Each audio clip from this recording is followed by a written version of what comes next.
Hello and welcome to the Tuesday, August 25th meeting of the Finance Committee. Prior to us beginning tonight, I have to read the following statement. Pursuant to the Governor's order suspending certain provisions of the Open Meeting Law, General Laws, Chapter 30A, Paragraph 20, as well as the Select Board's emergency order dated March 16th, 2020, the Finance Committee will be using remote participation for this meeting.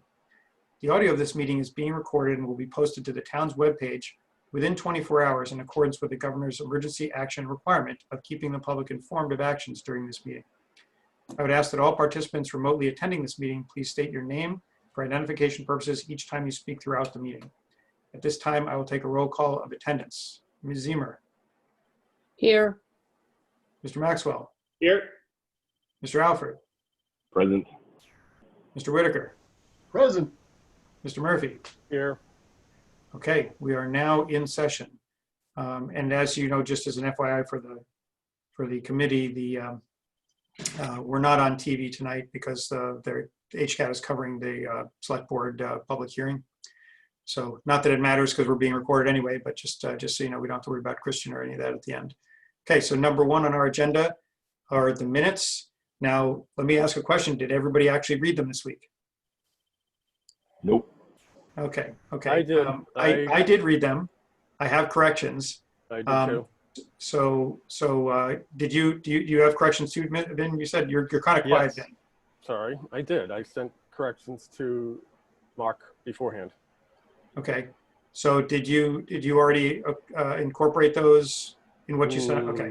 He So probably I did have not. more corrections. I'll send you those.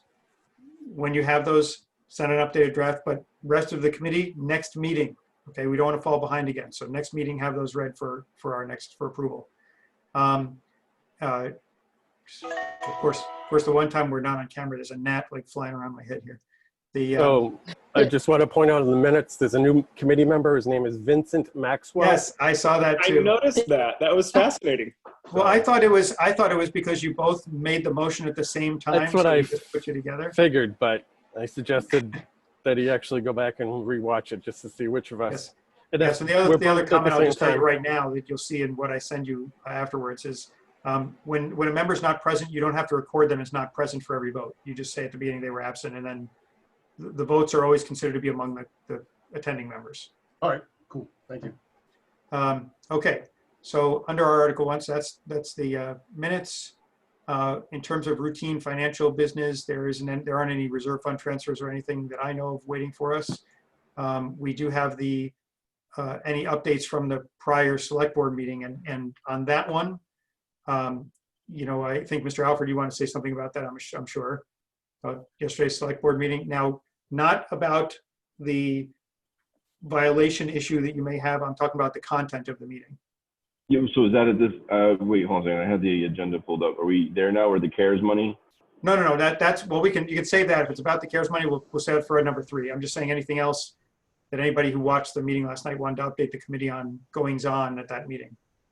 So I watched the first portion where they discussed there was a sort of a very substantive debate on the on rental and mortgage assistance, which look, I mean, I think it's noble. We want to help people out that are in need. We'll be going over the CARES spreadsheet, and it shows that we've already sort of spent a lot of money, though it's still sort of, I guess it looks like it's in flux because of the uncertainty about whether we get reimbursed from FEMA or not and all that kind of. But I'm just very hesitant about running such a program.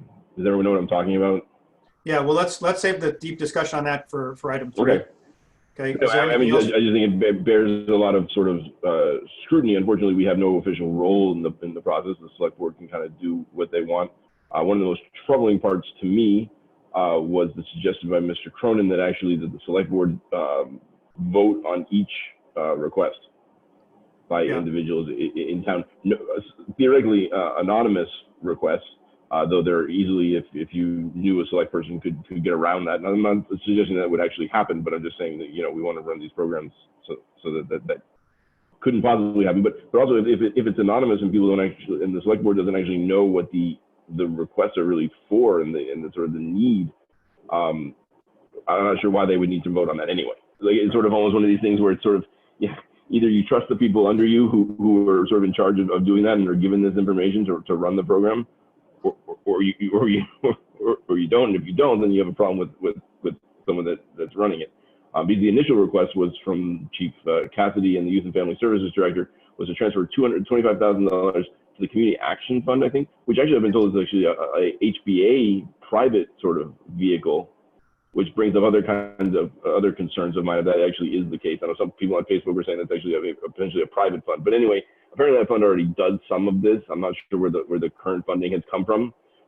But the initial request was for $25,000 to transfer into this fund, which the Youth and Family Services Director would take in applications and then make recommendations to the Youth and Family Services Advisory Board, which is appointed by the Select Board. After that, they would then, the money essentially under their proposal would then, once approved, would be dispersed. Mr. Cronin did not like that. He didn't actually want to give any sort of allotment to them, but rather get requests into them directly, or after it went through that process, it would then go to the Select Board for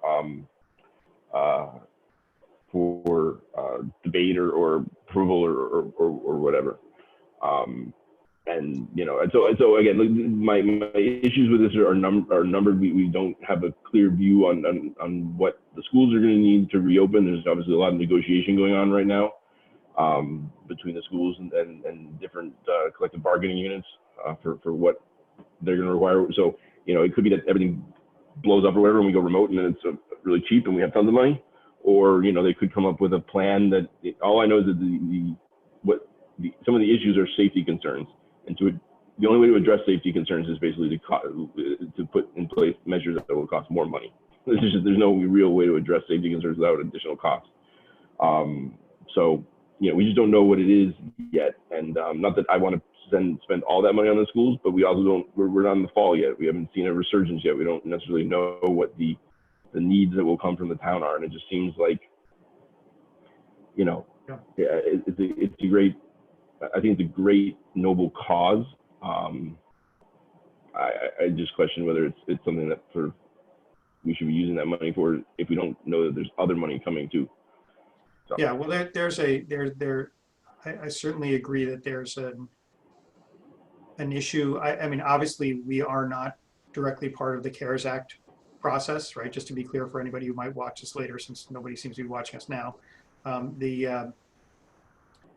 You know, the law bypasses basically normal financial oversight for the CARES Act monies. And you know, that's just the way it is, whether we like it or not.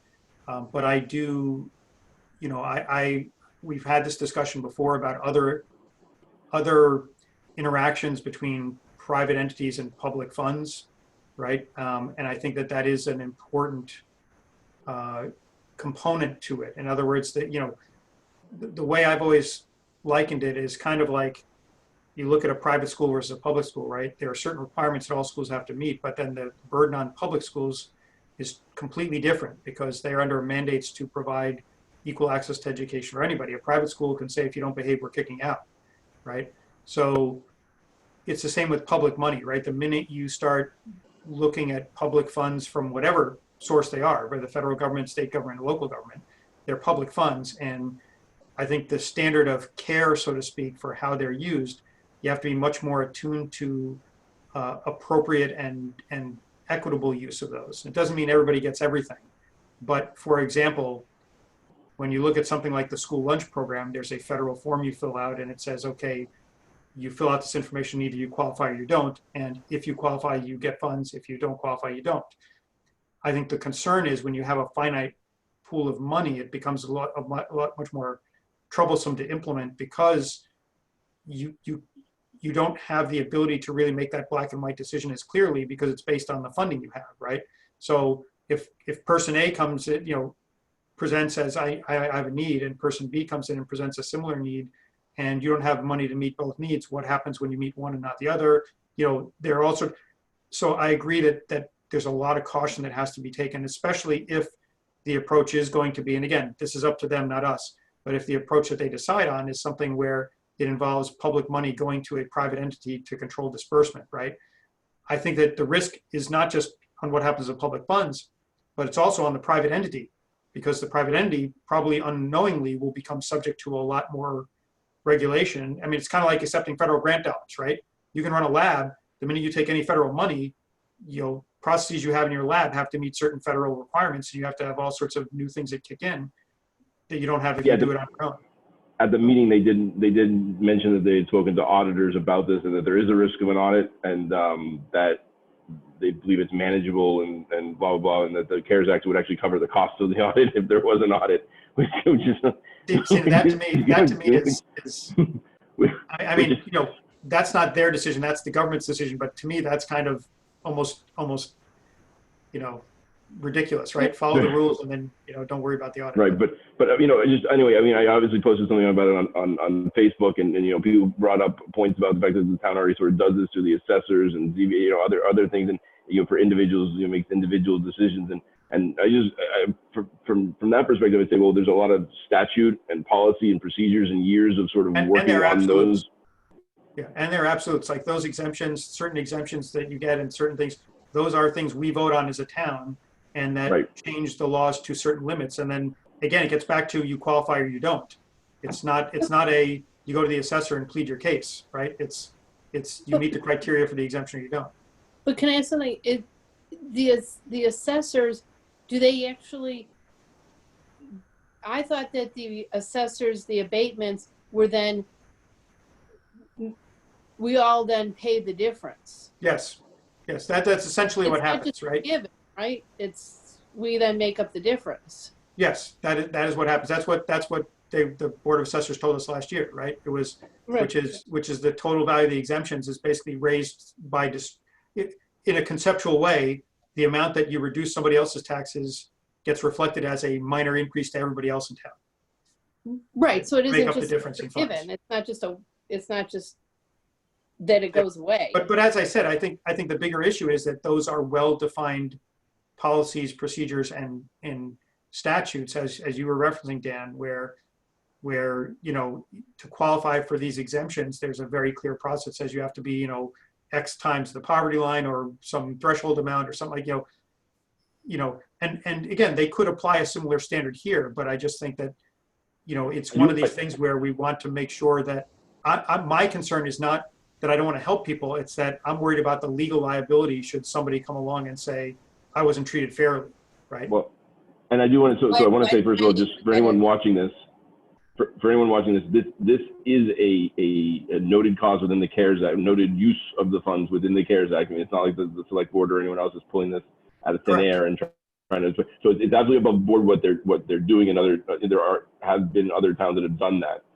The initial proposal was for $25,000, but they don't really know what the need is going to be either, and that also concerns me.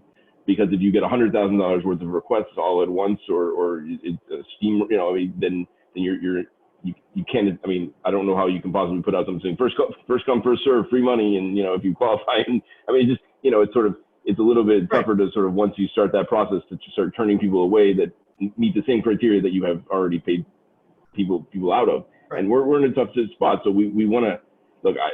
This is really hard for me because I know that there are a lot of people out there that are suffering, and it's and that, as I said, I'm not. The bigger issue from my perspective is it's got to be really, really carefully considered how you're going to implement a plan like this if you're going to move forward with it. Because the last thing you want to do is either, as you said, right, find yourself with a liability that's way higher than you expected, or have this perception that it was somehow inequitable and that you end up with litigation or some other audit complaint or something later. I mean, that's why I said, for me, you're completely right. It is a legal use according to the A&F guidance, but I think that the implementation details, like the devil's in the details, right? You got to make sure that before you start making decisions about funding, that you have a legally and a legally robust framework to make those disbursements. And we're making it a time that we do not have a great grasp right now anyway on what it's going to cost for the schools. I mean, granted, the select board may not be willing to pony up what the schools end up needing, and it's kind of moot because they're the ones that would need to approve that anyway. And in their minds, they know they're not going to spend more than X amount of dollars, and they know that they have X amount, plus whatever. Then that could be in the back of their minds. But since it's the schools are, are slated to open on the 16th, we do kind of have a time frame under which we'll know one way or the other what the school reopening costs should be about. It seems prudent for them to put off before that. Yep. Okay. I think we'll move on. Just so I think Have we stayed within the OML discussion here? Yes, we did. Well, there was an update that was discussing the update from the previous day's meeting. Okay, so next up is the liaison list. And you all saw the draft. The updated draft was just a couple of minor adjustments because I moved, so I gave Vin some more stuff. But does anybody have any specific changes? First of all, changes they want to make. If none, then or comments, I guess, on the liaisons. I have a comment. Okay, well, just give me 1 second then. The one thing I just wrapped before I moved to that was, just so that everybody understands, you all gave me priorities. I know, Mark, you didn't really have priorities because you're new, so I took care of that. But I respected everybody's top priorities. Usually, I said top 5 last week. I stuck to more than that for almost everybody. So what you saw as a liaison list came out of meeting everybody's requests. So nobody really got short-shafted on their top. So definitely not on their top 5. And but anyway, go ahead, Vin. So Vin, I'll get you in a okay. second. Yeah, Vin Murphy here, and so Vin Maxwell. Oh. yes, Vin Maxwell, my new ulterior personality. I want to appreciate you getting this all done and everything like that. But as I mentioned last week, my concern is the changing of this liaisons, and you did a great job. The only thing is the schools, but I understand why you did what you did, because speaking with the 2 people who can probably do it would be the Sue or Tim or myself. Now, I'll speak for myself. All the different appointments you have on me, like the DPW, the debt, and all the other positions, and the county pension and all the other crazies will take up a lot of time, and I don't think I could take on dealing with schools. And I know Sue and I had a discussion, and because of her MBA courses, she can't do it. So, and Tim has a lot of different polls and things like that. So I can understand. I just was hoping we could have some changeover. I understand what you did totally, but something to think about for next year. We just have a rotating basis. So. Yeah, so I think we'll have that. I think we'll have more of a discussion over the coming months about that. But yes, I as I said last week, I'm not opposed to change. And the other thing I just wanted to point out, and Dan, I'll get to you in a second. The other thing I just want to point out that came into my head when you were talking about that was, I said this in the email, but just to reiterate, some people emailed me and said, "Oh, I don't want to be second on this or first," and I was like, "Don't look at it that way." All I did was, since you guys have never had to edit the stupid Word document, it's a pain in the neck because whoever created it with a bunch of tabs.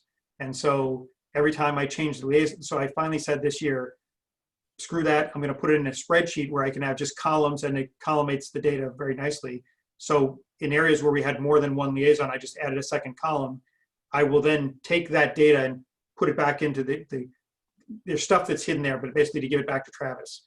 So just having 2 names wasn't like primary, secondary. It's just there are 2 people on that particular department, and that was just for formatting purposes. So don't think that if your name is second, that means you have any less work to do. You're still equally responsible. So Dan, and then I'll get to Tim. Go ahead, Dan. So yeah, I understood there was a bit of a conversation last week about the school liaisons, and appreciate that. I think it's important this year, especially, that we keep things as they are, just as we've built a rapport with the schools and their budget subcommittee. I think that the school subcommittee is likely to change a little bit, maybe. But I think that some of the key players will stay. And so, open for discussion next year.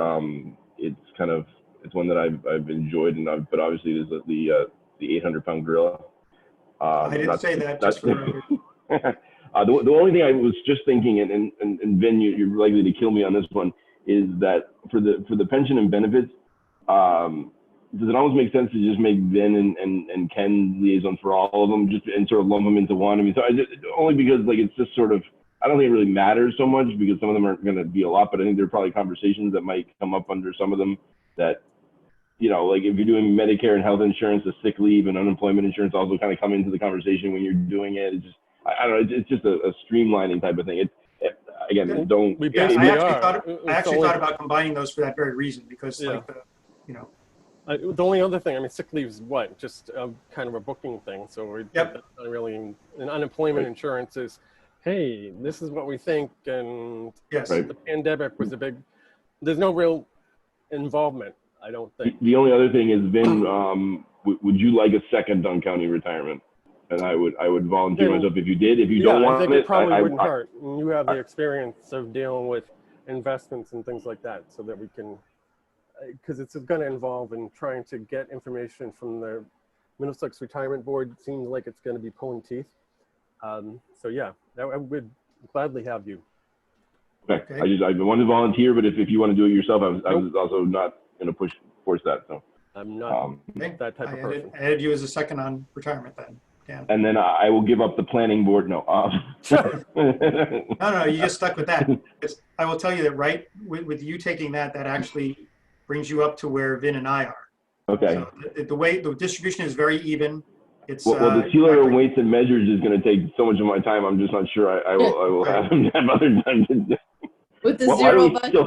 why do we still have that? I don't even know why. I thought after 5 years I was going to fall It is. off. Yeah, on, no, I know, and I'm going to talk to Travis about that. There are a couple of things on here that I was going to talk to Travis about, and the next discussion we're going to have is about the new stuff, and I'll just tell you briefly. So if everybody's fine with the stuff I gave them, go ahead. Oh, that's right, Tim. Sorry about that. Go ahead.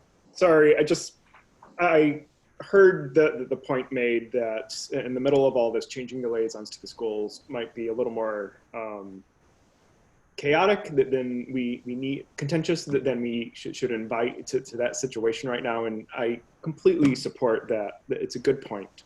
I do think we need to, in the future, moving forward, next year, we'll be,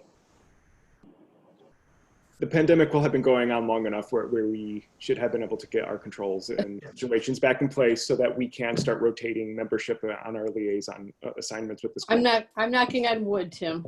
Well, either way, Trump says it'll be gone. So 18 months, it'll be time for us to start returning to some type of expected performance. I think my biggest concern was that in the middle of all those conversations earlier happening this year, where you guys were engaging a lot with the school committees, I know I was being approached by members of the public, and I had no idea what the conversations were. They're more than half our operating budget for the town, and there's a big black hole of information right now around the conversations going on. Like even today, I know more about what's going on with my wife's school district financially than what I do with ours. Well, relative to the opening of the school year, you're in the same boat as we are, because we haven't gotten Yeah. the data from them yet. Well, But- like I know we've done a little bit. Maybe we can put it on the agenda for the next one, just to either Right, well, bring them in for an update, or have. I don't want to talk about it now because it's not on the agenda, so I don't want to get into Yeah. the But details I of will it. say this. But Tim, also, if you want to call me, we can talk about it. that's absolutely one way. I Right, would but- propose that we add a standing agenda item. Right. I was just going to say what I would propose is, Michelle, as you know, if you take on this role, that you become the person of the three of us responsible for bringing this every time we meet with the subcommittee, that you bring to the next FinCom meeting an update from the meeting of just a summary of what was discussed. So Right. We rather than haven't had, No, I know, Wednesday we but haven't met with them other, recently. Yeah. Tim, I just want to say I apologize for that. That's a very fair criticism, feedback, and I certainly apologize. I know that it wasn't intentional. I know during April and May things were so crazy. It was just it was, and it was even crazy at our meetings. They were going longer and everything, So, but fair point. So they're all very true points that you brought up, and I appreciate. it's not an excuse. I'm just explaining. But it was an omission. Right. But that's why I said, so let's clarify that right now and say, Michelle, you're going to be responsible for updating the committee following every one of our subcommittees. yeah, And Ken, you're responsible for putting it on the agenda every time and making sure that the Zoom link is on there too. Yes. Well, we clarified the whole Zoom link thing, as everybody saw today. and we're going to give Tim's phone number. Tim's cell phone That's number. right. Did we get clarification on getting more Zoom links and how much it costs? I thought they were Yes, I not did. that I did. expensive. Just to clarify, and this kind of is an administrative matter, so it really should go under one, but we're allowed to talk about calendars and scheduling even if it's not on the agenda, so that's okay. The The issue with the Zoom is very simple. The town has two primary accounts. We are usually on the first one. And the reason we're usually on the first one is because our meetings tend to be very stable Tuesday nights. The select board has the other one, but because they jump around like tonight with the forum and stuff like that, they used to say, okay, they'll get the first one and we get the second one. But then with them jumping around, it made it, that's why we kept having to change early on. So Chris said, just take the first one so that you guys have a stable one and then the select board can hop around. But as a long story short is, there are two accounts that the town has. The Friends of the Library got an account for the library to use for their programming during the pandemic so they can do remote programming. And there's a fourth account that the schools got for the schools to use, right? So all told, the town has 4 accounts technically, although one of them was purchased or paid for by a friends group, right? When we have more than 2 things on a given night, we being the town, that's when you have to say, okay, well, what are the things? If it's a library related thing, that's the third thing, they just use the Friends of the Library account. If it's a school related thing, then the schools use it. It's when you have something like tonight where you have this forum and there's some other meeting taking place that then when I went to schedule for this week, you know, Chris had warned me that there's gonna be a problem. The end result is that what we're using tonight, for example, is the Friends of the Library one, because Chris said to me, he said, we usually never have this conflict. We have only had it a couple of times. And when we do, he typically just calls Leslie and says, are you using the library? Can I use the library? She says, yeah, sure. So that's why we're on the Friends of the Library one tonight. But the cost wise, it's $150. And I told Chris A month? that it's $150 for a year for a third account, okay? So I told Chris that if this became a persistent issue, I did the simple math, right? And I think you would all agree with this, which I said, let's say, I just picked a round number. Let's say your time's worth $30 an hour. I don't know what his pay actually is, but let's say $30 an hour. I said, if you spend more than 5 hours a year dealing with this issue, you'd save more than 5 hours by having a third account, then it's worth paying $150 because it pays for itself, right? He said it never takes him that long. He said it takes 30 seconds for him to call up Leslie and say, you're using the account and get it. So from his perspective, he said it's not worth $150 because we've only run into this, you know, twice in 6 months. And both times he was able to get the library account in less than a minute. So go ahead, Dan. I don't want to get into all this, but I think we should talk about who's a library, whoever the library liaison is. Leslie does this a lot, and it's frustrating only because she sort of hurts herself more than she needs to. The Friends shouldn't be paying for something that the library is also using, you know, for official business. Now, maybe the Friends is also using it for some of their programming and things like that. But this is something the town should have picked up and not be charging the Friends for. And so I think that, you know, it's just, you know, Yeah. I know Leslie doesn't want me to start. It's easier sometimes to just have to do that, but I don't think that's what the intent of the Friends is for over there. So. And I would agree. I mean, that's a separate discussion though, so I wouldn't want to go too far astray from that, but I'm just telling you that that's how it's handled. So from a scheduling perspective, you know, I did investigate, hey, you know, and as most of you know, like I kind of made the point to Travis, we should never be in a position where a public body can't meet because we don't have enough Zoom accounts or don't have enough video accounts. And when I found out they were $150 a year, but then they both came back and said, this is such a rare occurrence that we, you know, I personally would like to see it where we had a pool and the town just paid for, you know, 4 licenses and the schools didn't have theirs and you know, and then now Chris could say, okay, we have 4 licensed schools, you use this license all the time, FinCom uses this license all the time, but then have it as a pool where so if somebody wants to request a meeting, they just send it to Chris and Chris assigns a Zoom for that meeting and post and, you know, and which is what he's been doing, by the way, at the beginning of the pandemic, when we would send in agendas, when we first went virtual and we're getting all sorted out, that's what he would do. He would take our agendas, he'd stick the Zoom information in and then give it to Liz for posting. So we could do that, but again, I don't want to make this into a big major issue. It really isn't. It just today happened to be because of the forum. The other kind of reason the forum became a problem was because we have the #1 account, our account is the only one that has a user limit of like 500. The others have a limit of like 100. So when they have these big forums, they need to use our Zoom. So that's the only other thing. We have like one, and I don't want to quote me on the phrasing, but we have like one enterprise account and others are just like, you know, user accounts that are limited to 100 participants or something like that. So tonight was just a problem because of all that, because they needed the big account for the Lowland Street thing. So what does the school have for when classes start, remote classes start? Is that something completely different? That I don't know. I really have no, I have no idea what their remote instruction involved at all in the spring and what they're planning on for any kind of hybrid model in the fall. So, and if they are, and again, that presumably, if they are using a platform like a Zoom or something like this, then it would be something where they need like an enterprise account that they would have to fund out of their own budget. There are accounts, I'd have to go, I'm sure they give their educational discounts, things like this, but basically the way of perceiving it is there's the free account, which has very limits and no phone dialing.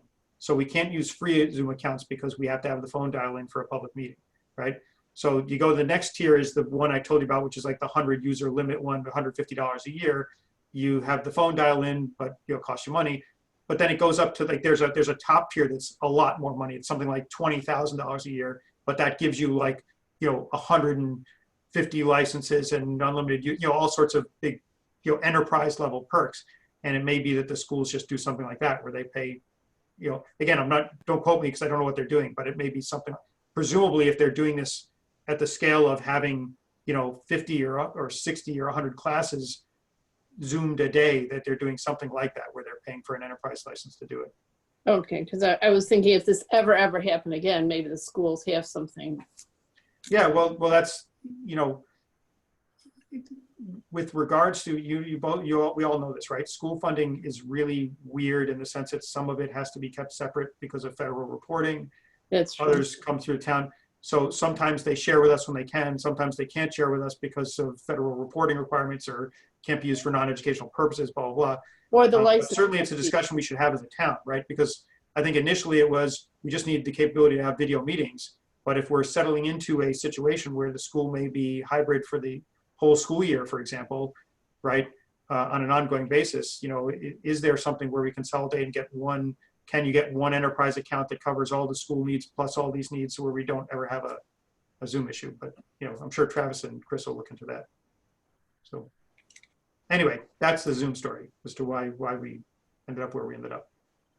So, okay, so back to the liaisons. So the last thing we have to do, if everybody's comfortable with what we have there, we need to go over the proposed new department. I hesitate to say departments because they're topics, so to speak, that Travis had. Now, I don't know if you looked at them, but he had, I'll just give you the list that he had. He said had sustainability, the governance committee, traffic advisory committee, community farm advisory board, cultural council, housing authority, town forest, town hall septage, facilities, and then I added the stipend committee because we now have the stipend committee, right, that they're appointing. However, the question was, do we need to have liaisons for all of these? Because like town hall septage, for example, that's a committee that's going off and looking at the town hall septic system issue, right? There's no real liaison for that. They need to come back with a plan and say, this is how much it's going to cost to fix the septic system, right? So we could have a liaison, but they're not preparing a budget, and if they do want to talk to any of us about how to bring something to the FinCom, they can talk to any of us, just reach out to any of us. So I don't know, things like, of those, I think, sustainability should have a liaison, governance should have a liaison, the traffic and community farm, I guess they should, because there are going to be financial issues there. I don't know if cultural council has anything to do with town finances directly.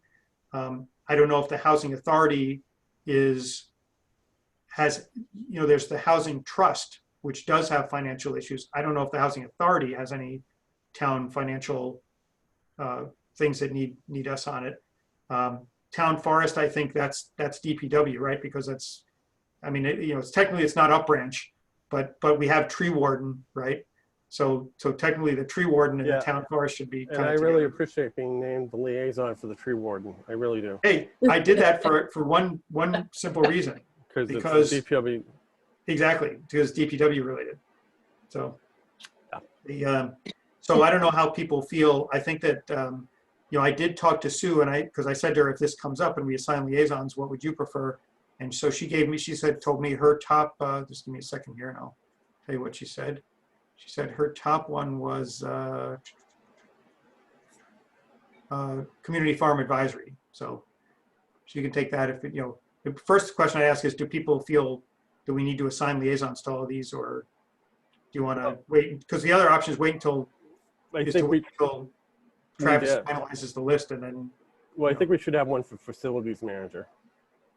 I don't know, governance committee, they're not going to have any budgetary, and anything they do, I think they want to talk to us. I mean, I'll gladly do it since I'm crazy enough to watch the meetings.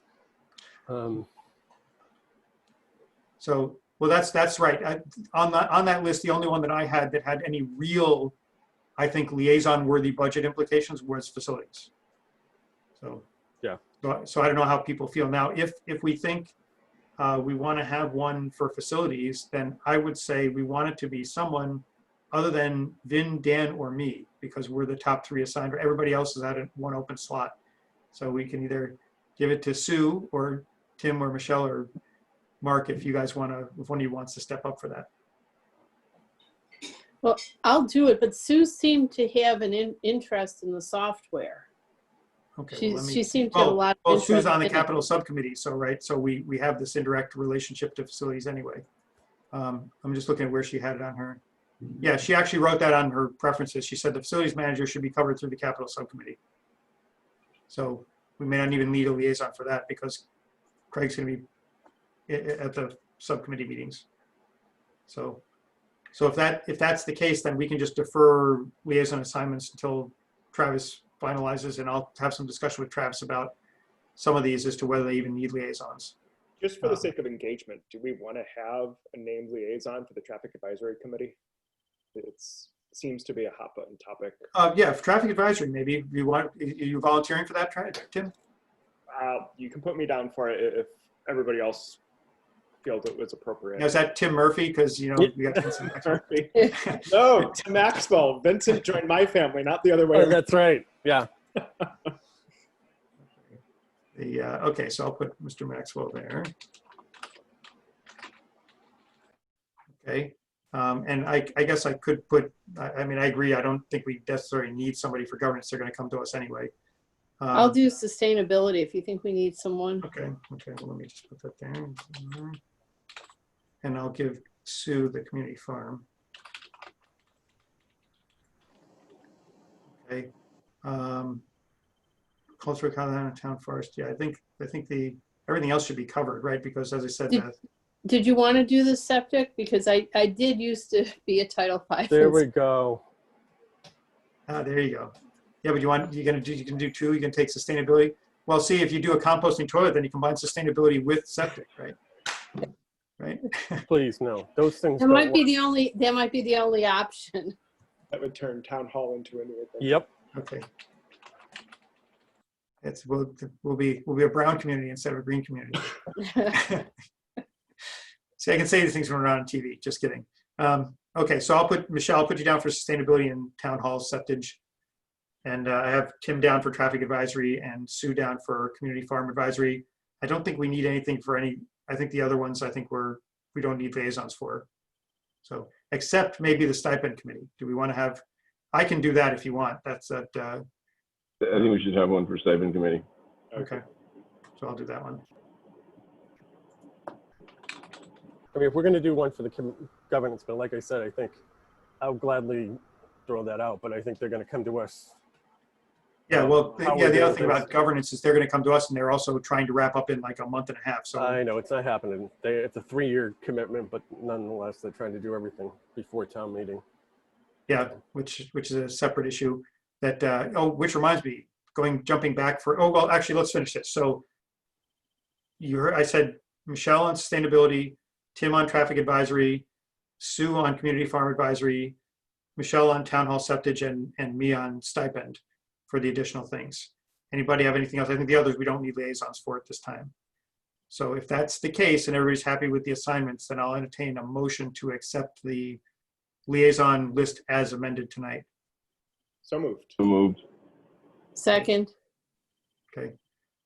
Any further discussion on that? If not, we'll proceed to vote. Ms. Zemer, Aye. Mr. Maxwell, Yes. Mr. Alfred, Yep. Mr. Whitaker, Yes. Mr. Murphy. Yes. Okay, and I vote yes. Okay, we now have liaisons. One thing I want to jump back to under the administrative stuff that I forgot to mention. Travis told me that the warrant for the fall town meeting is going to likely be opened next Monday, the 31st, and will stay open until October 2nd. So he said he's going to start putting together, I wouldn't expect a draft warrant, right away, but I'm guessing that we're going to start hearing about some articles.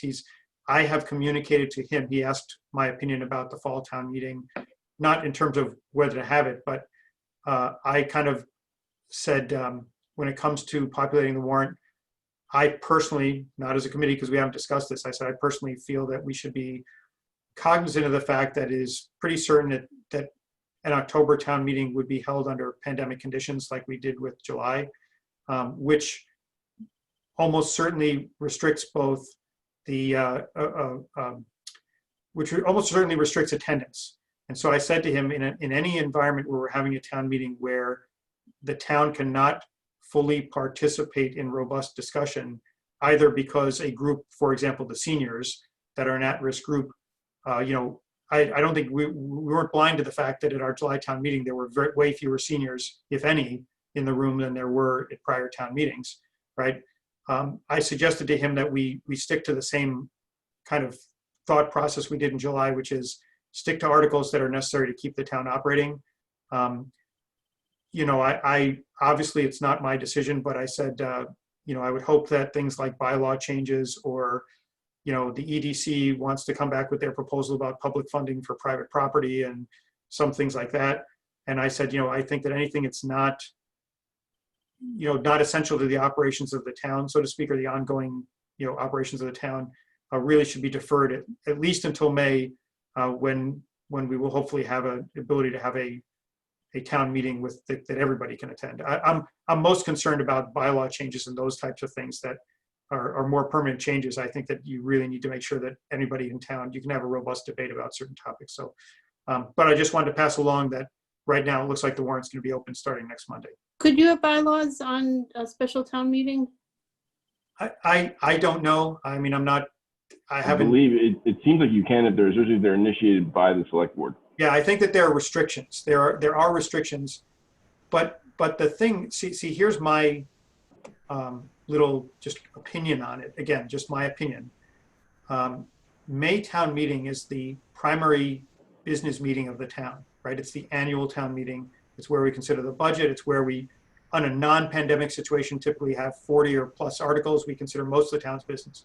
The October town meeting is more like, in my mind, is like a cleanup meeting, right? You have your free cash certification, you have new growth certification, you have a final state budget to make adjustments as necessary. You have things like capital spending that you could do in May, and we do some of, but you wait until after you get the final numbers for the budget to do those, things like that. To me, October town meeting is not really the time to initiate new things or to bring significant changes to the town. For example, like overrides, right? Every override we've ever considered, as far as I know, has been at a May town meeting because that has to have a town election behind it. So you bring it to the town meeting and then you go to town election, right? So to me, regardless of, and I'm not talking just about governance committee, I'm saying any bylaw changes, zoning bylaws, whatever. I know there are some restrictions as to what can be brought up at a special town meeting. But I really, as I said, my personal feeling is if you're going to make any change, it's like bringing sewers up, right? If you're going to bring up sewering town again at an October town meeting where half the town couldn't attend because you had capacity limitations because of the pandemic, that to me would be tremendously unjust, right? I remember during those days you had 400 people coming to town meeting to talk about sewers, right? So to me, anything that's going to require or likely to draw a significant lengthy debate should really be put off till May this year for two reasons. One is May is usually the annual business meeting anyway, but also because that gives us more time to potentially deal with pandemic, the pandemic to subside to the point where we could have a more robust attendance. I know for one, right, until this July, I hadn't seen one town meeting that Henry Delacour had not attended, right? And this is the first one I didn't see him at, and yeah, I know exactly why, right? He's in a high-risk group, and I'm sure he didn't want to sit in a cafetorium with a mask on for 4 hours. So, Yeah. So anyway, as I said, the intent of this was just to pass on that that's where it looks like the warrant's headed. So we should start getting draft warrants probably in early September. Okay. So we're done with the liaison assignments. So let's move on to number 3, which is, and I don't know if we want to talk more about this. This is our financial matters related to COVID-19 pandemic. We don't have the chief here today, but I do know that, Michelle, you talked to the Board of Health, and we have, what, five new cases in town? Yep. Yep, 5 new cases. Wait, let me look at my notes. 5 new cases. He said that they are all over the place. There are no links between the 5 of them, which is actually bad. Yeah. They're all different ages and all throughout the town. And they don't know any links between the 5 of them. They didn't go to the biogen, did they? No. No, They, no. that's So good, Tim. none of them were in the same family. None of them have any links that they can find. And then that made me ask him about, they're doing contact tracing. They have Salmon, VNA doing the contact tracing, and they're using MHOA, Mass Health Officers Association. They've got grant money from them that they're using. So I asked him about that money holding up. He said that's the money that they're using. He said that there's rumblings that there's going to be more money available, because I asked him if he thought that they were going to be using any of the CARES money. And he said he doesn't think that they're going to need CARES money. He doesn't know yet, but he doesn't think that they're going to be asking for any CARES money. That there should be more MHOA money coming from the state. Okay. Tim, you have a comment? Today, is that Scott? Yeah. Okay. And they're still doing the investigation. They don't know what the origin is? No. So what's the financial impact of those investigations? Is there an incurring cost per day, or is it covered by the contract with the public health nurse? As the public health nurse that's funded through the MHOA grant. He did say, just for us to think about in the future, this isn't CARES money, but they might be coming to us for a reserve fund transfer for flu clinic, because last week the state announced that all school children up through college age are going to need flu shots. So they're going to have to buy more flu vaccine than they had anticipated. They have a revolving fund that they get reimbursement every year. And then the next year, that's what they use to purchase the vaccine. But now they're going to have to purchase more. So they might need a reserve fund transfer to purchase that extra vaccine for school children. CARES wouldn't cover that because it's not technically COVID, it's flu. It's flu. I don't. Why we put extra money in the reserve fund then? Yeah. You would hope the state would be giving us the money, but. Oh, unfunded mandate. Come on. The state has vaccine, but the vaccine is for underinsured people, which supposedly there shouldn't be anyone who's underinsured. And the Board of Health, the town will get reimbursed, but they have to put in for reimbursement after the clinic. So they need to put out the money to buy the vaccine. But, and to buy, the syringes and all the supplies. Okay. Go ahead, Tim. Sorry for keeping on interrupting. So for this flu vaccine clinic, who can take advantage of that and do reimbursement through their insurance? Yes. Okay. Mm-hmm. When you, I don't know if you've ever done it, but when you go in, they check in, they get your insurance information, but it's open to anybody. They just take it and then they submit the reimbursement. If they get reimbursed, they put that money back. If they don't, it's, but it's a public set, in a typical non-pandemic year, the state gives the town a certain number of doses, and then to run the clinic, and then there's some financial reimbursement for the nurses and stuff like that. This year, obviously, it's probably a little different because of the mandate that everybody get. The other thing is is the date of the clinic, because in non-pandemic years, most years it tends to be later than you can get the flu shot from other sources. So, for example, if you go in a non-pandemic year, you drive around and you'd see like CVS in like late August, CVS, Walgreens, all those places are offering flu shots. Our clinic has tended to be like around like late September or October. So you also have that, some people who really are interested in getting vaccinated right away, they go and get it through a third-party provider. this year, I don't know what's going to happen because of the mandate, right? You're going to see a much bigger demand, I think, for the flu shots, and with people being out of work, you may see more demand at the free clinic.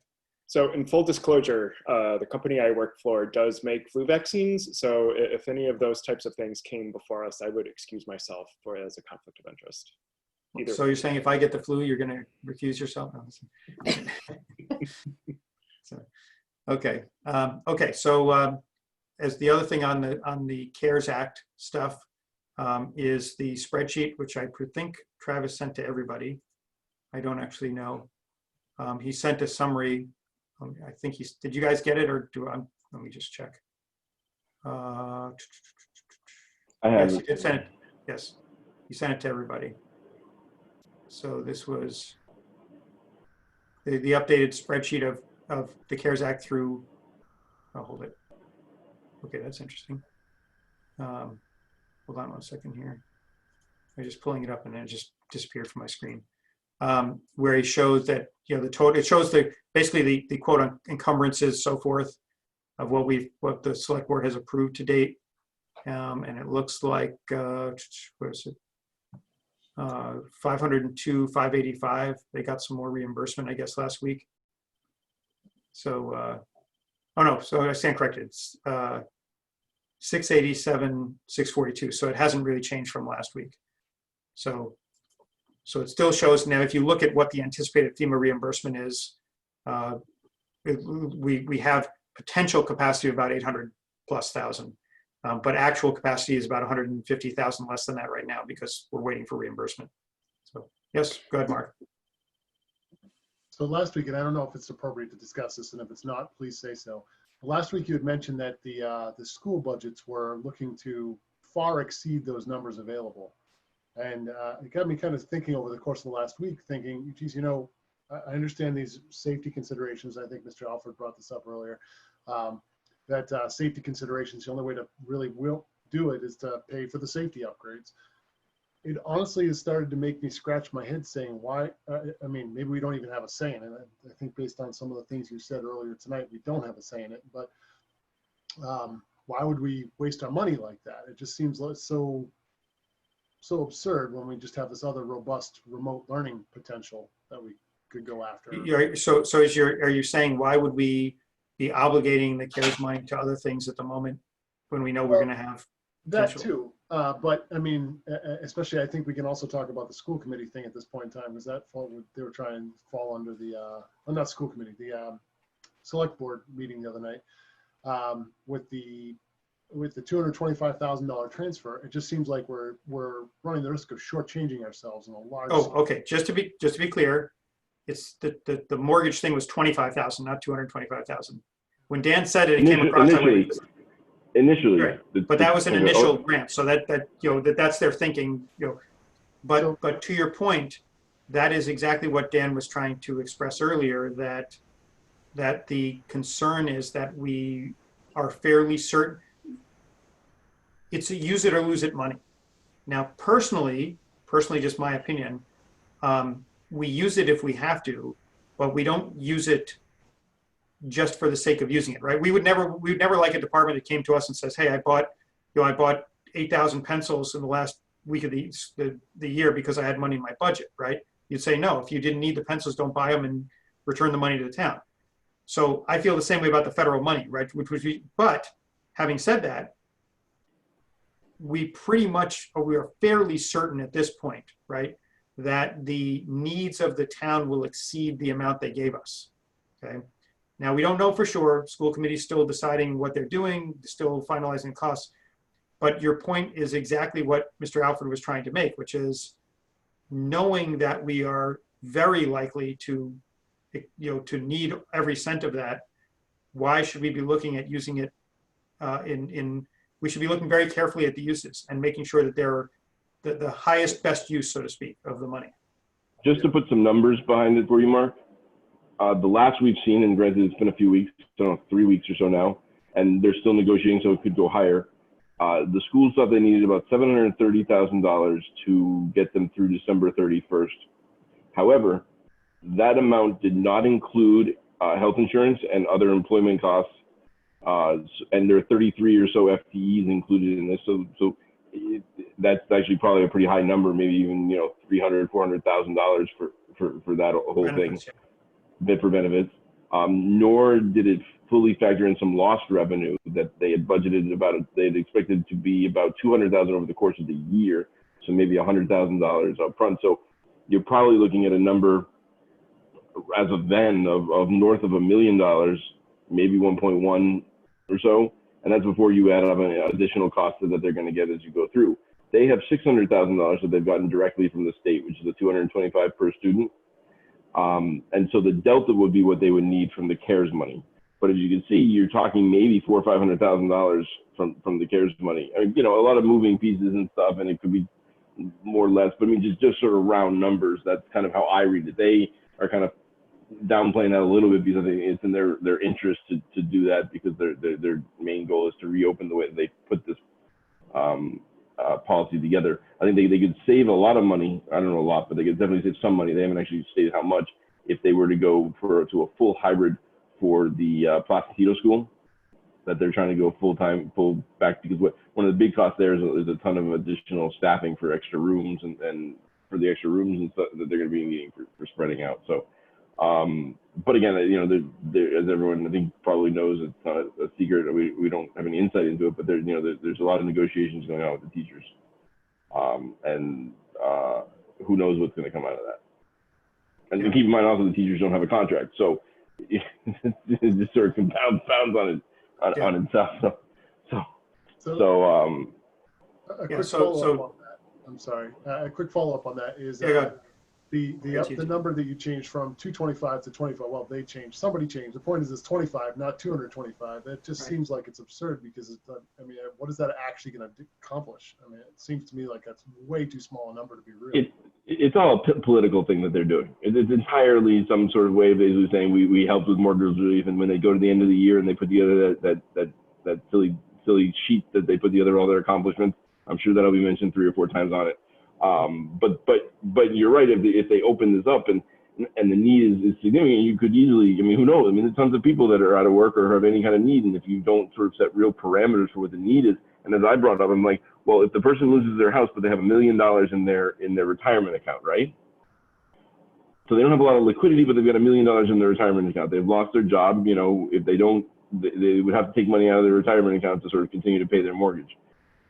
Should that person get assistance? And that honestly is not something I can necessarily answer. I would say that the federal government has made it easier to take money out of your retirement right now as part of this pandemic to pay for, especially to pay for those kinds of things. So, you know, where is the sort of the need versus like maybe someone who had, you know, their hours cut back by 25%, you know, but they still have a job, they haven't lost their job. You know, it's just, there are running this is a process like this just is very, very sort of complicated in my opinion. And Mr. Maxwell? So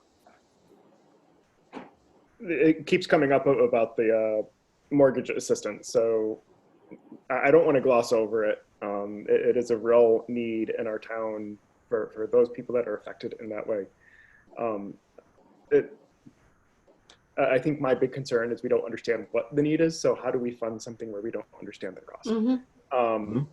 And I don't want to necessarily overlap too much with the school funding issue, but it does overlap because we have a limited pool of money. For the schools, Dan, you said 33 new FTEs. Is that primarily around Placentino? That's throughout the entire system, including janitorial staff and things like that. But a significant amount of it is at Placentino because of the way that they're doing it, where basically every class is going to be split into 2. And so, you know, the way that, so that, but janitorial is a significant amount of it. Okay. And one thing they did say is they wanted to ensure that they actually hired those people and had them on payroll because they didn't want to use a service where they couldn't sort of determine who they were getting, because they wanted to ensure that they would be able to have full communication and control over those people. Right. But this is the interesting part, and this is also what sort of scares me. If they were to end up having to lay these people off, we would have to pay them unemployment insurance, which we wouldn't, which we don't have, and apparently is not CARES Act eligible either. Well, And so you have this CARES money, so you would probably pay them through the end of the year, even if you went remote, just because you kind of have the money and you'd save it. But then you'd still have to pay them, on the other side in 2021. So they're by doing this, they're taking a big gamble with sort of the town's money actually, and that they can actually continue in this vein and continue needing these people. And that they'll get funding for the second half of the year because they don't have the funding right now for the second half of the year. Right. Overall number is Right. is there a such thing as a temp worker in a public school setting? according to them, the laws were tightened significantly to basically eliminate that ability to hire somebody not benefits and And then we would be Right. hiring The- 30 people The permanently paras are union. into the schools, reducing class sizes permanently for our school district. Right, they'd be paras. So they're not talking about hiring many of any teachers. It's all going to be paraprofessionals for the most part. Right, and just to be clear, I don't want to get too far into the school discussion, right? Let's keep it focused on the CARES Act money. I mean, the bottom line is that when you look at this detail, the 700,000 or so Dan was talking about they might need is just what would be CARES eligible till the end of the year. I think the important point is that there's the second half of the year and what happens on January 1st. Now, of course, there's always the group of people saying, well, the feds are going to do something, right? But we can't count on that. And you see there's an impasse at the federal level and we have an election coming up and all that stuff. So you have no idea what's going to happen there. And I think that everybody needs to also understand that these things are transferable in some sense, meaning if we were to use let's say we spent the CARES money elsewhere and forget about the mortgage, just elsewhere, right? And then we came up with 700,000 to give this to make the schools work, right? Then when they come January 1 and they say we need more money, that because we didn't use CARES money for that and we spent that 700,000, now that's 700,000 we might have been able to use in the second half. You see what I mean? So I think that's the important point too is, there's the knock-on effect of using CARES money during the time in which you can use it that may help you by keeping cash you otherwise would have used that you can then use after the CARES money runs out in January, right? Because they were there. I don't know what their final number turned out to be, but it was closer to 2 million than 1 million when you looked at the entire cost for the school year. I think it was, when you loaded in benefits and everything, I think it was over $2 million.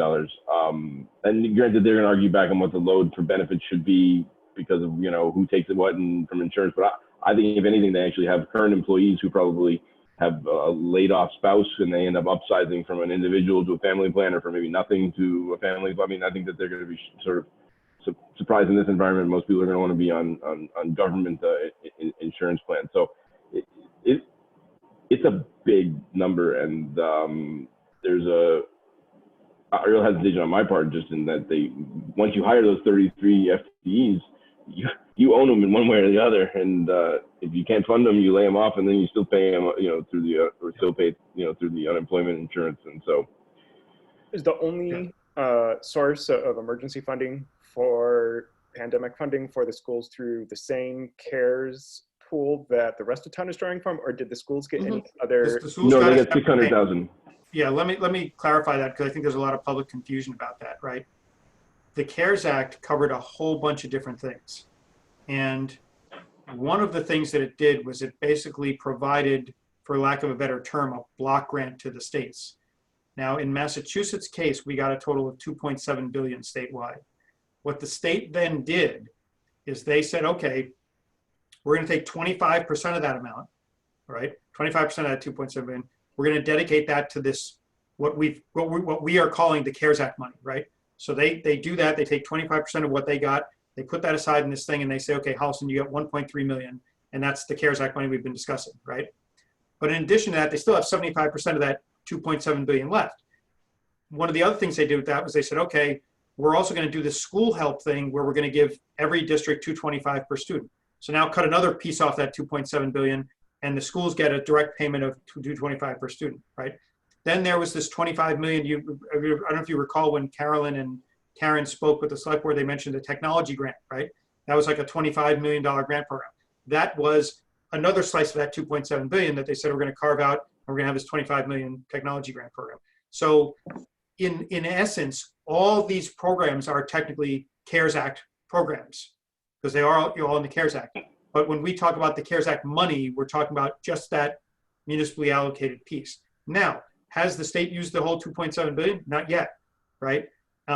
They are restricted in what they can use it for, in the sense that they can't use it to make up for lost revenue and things like that. But that's part of the whole debate or budget process at the state level, is what can they, because they have state level pandemic expenses too, right, for testing and things like that.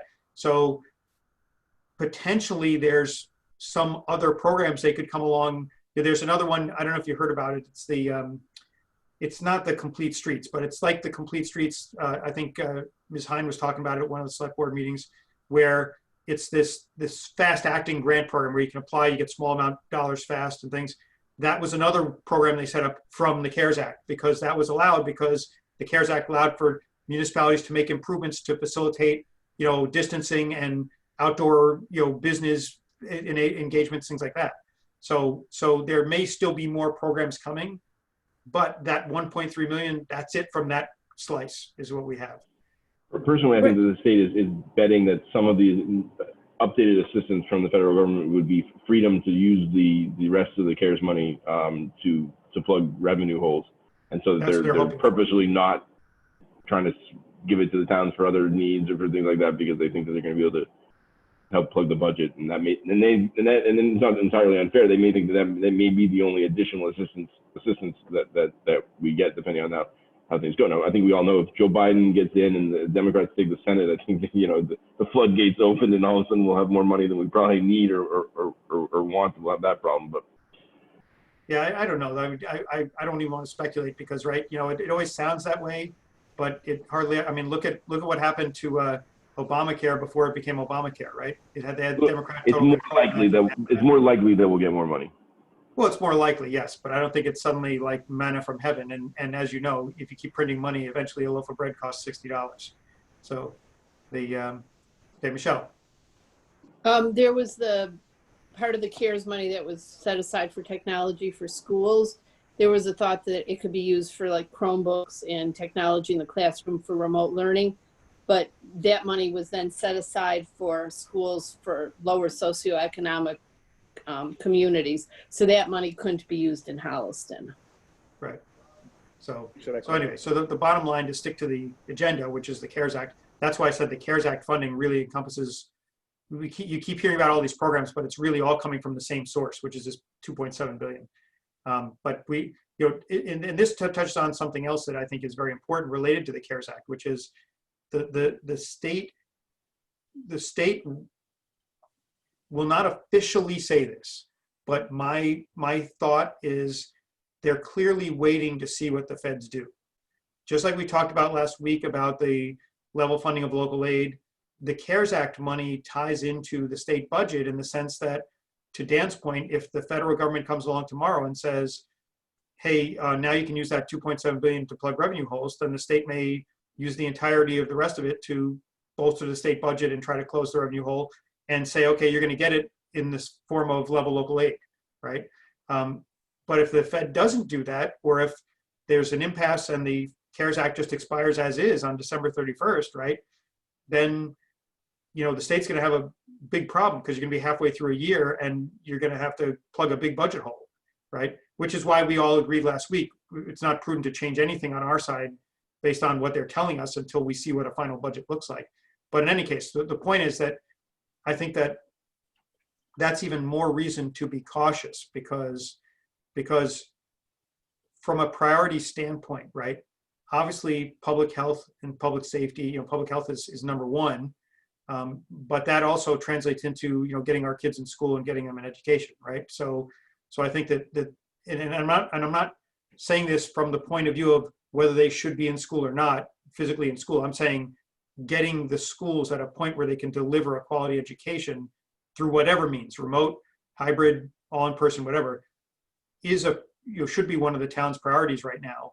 And that looks like it's going to require substantial funds. So I think that it would be very wise to watch, be more, limited in our use of the CARES funds. Things like the voting box makes perfect sense. We have an election coming up.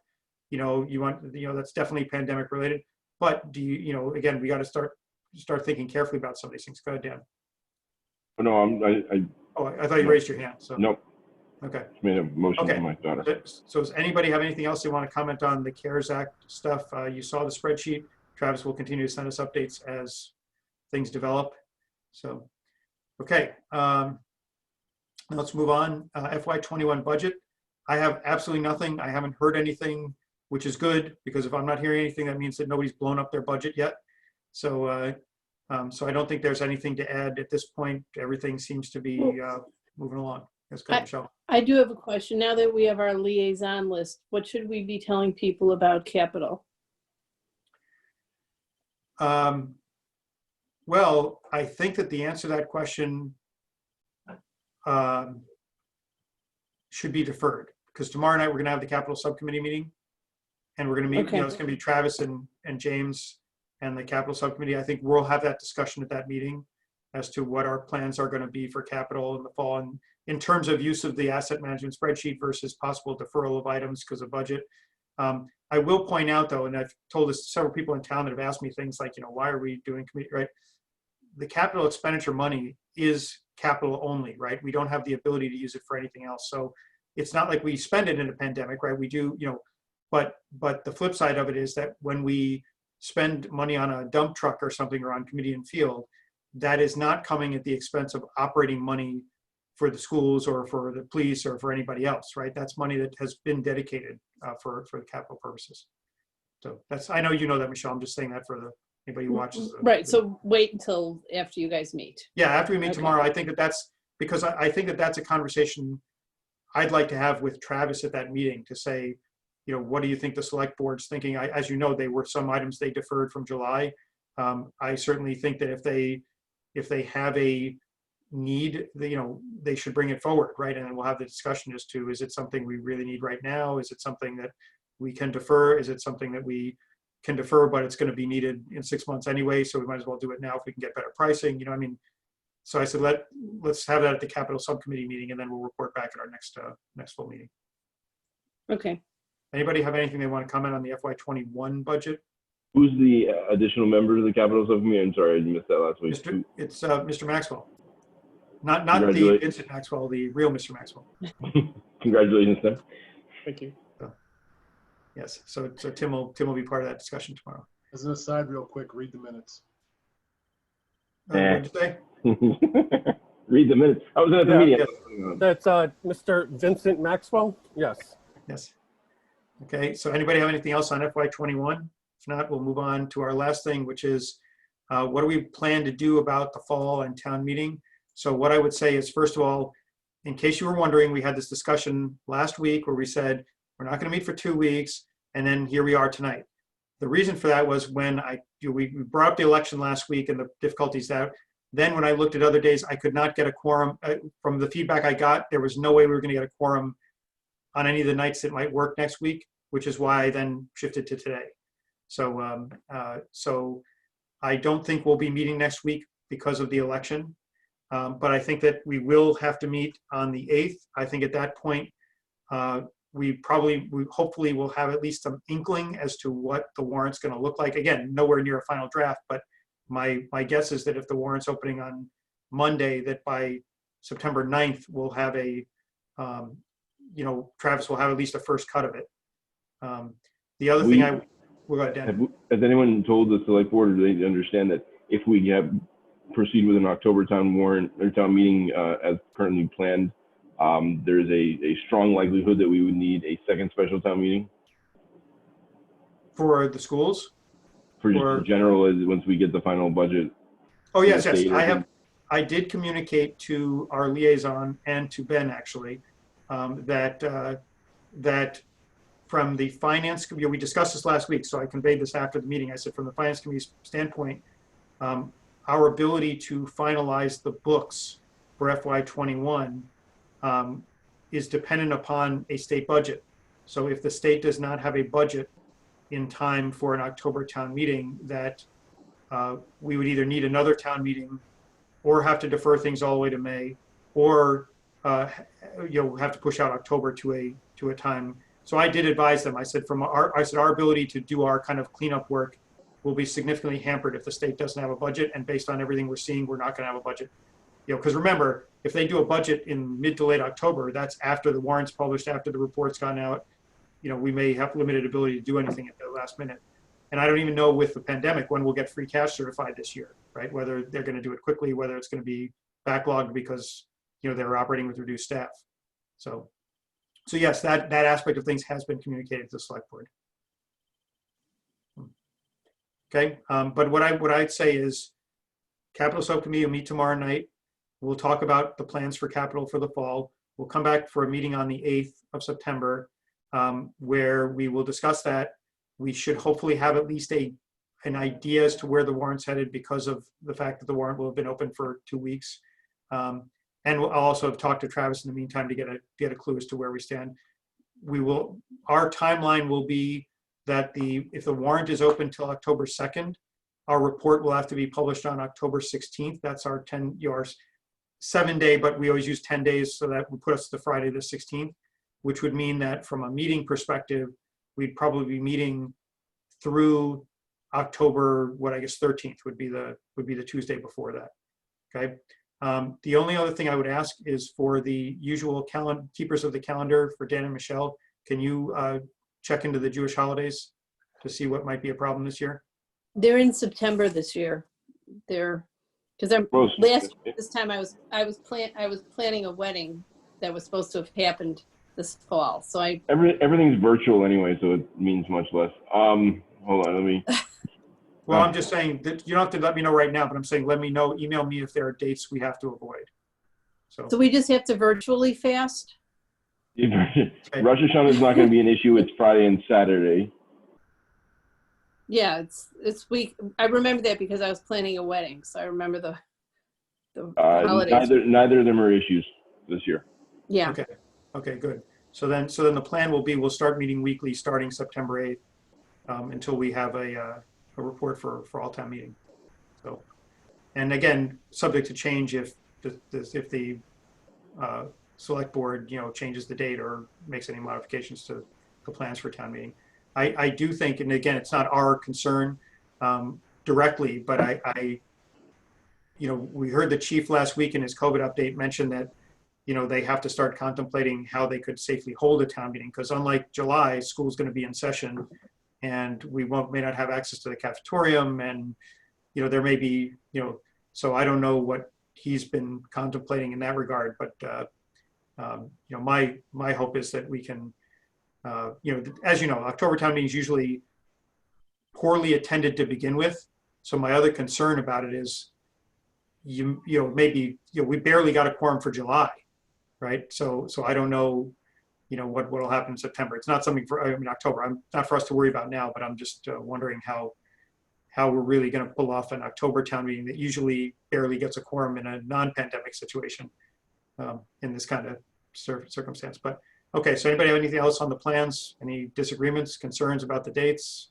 Going to be out of town, going to Greenland to watch the ice melt? You guys are all lucky I didn't do this from the porch and with my real background. Well, this is a real background, but you didn't show you. So Tim, you had September 8th. Are you still in Raleigh? I mean, are you still down on the beach? I'm still in the Outer Banks. Yeah, I'll be there next week too. School's not starting. Why come back? So you're going to be quarantined for 14 days like you're supposed to? We're going to get tested. I see. Mr. Maxwell, you started to say something? Sorry, on the 8th, I'm going to end up missing that meeting. I'm going to be in a tux and a mask in a parking lot. Are you working as a valet?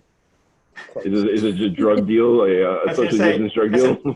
There two thoughts came to mind. One was, okay, he's working as a valet, or this is like that Seinfeld episode where the guy was running the prostitution ring out of the parking lot. Well, I didn't go there. Kramer was dressed with the top hat when he was. Somebody will be wearing a top hat, but not me. No, there's a Masons thing that happens on. It's supposed to be the first Monday of each month, but because of Labor Day, it's the second Monday. And that's true. Labor Day's as late as it can be this year, isn't it? March. So, yeah. Okay. Well, if nobody has any other things, then that's the end of our agenda. We will have finished in under an hour, which is. What do you mean? It's an hour and 20 minutes. Oh, okay. I was looking at the wrong clock. Sorry, I have like international, I have different time zones on the corner of my screen here.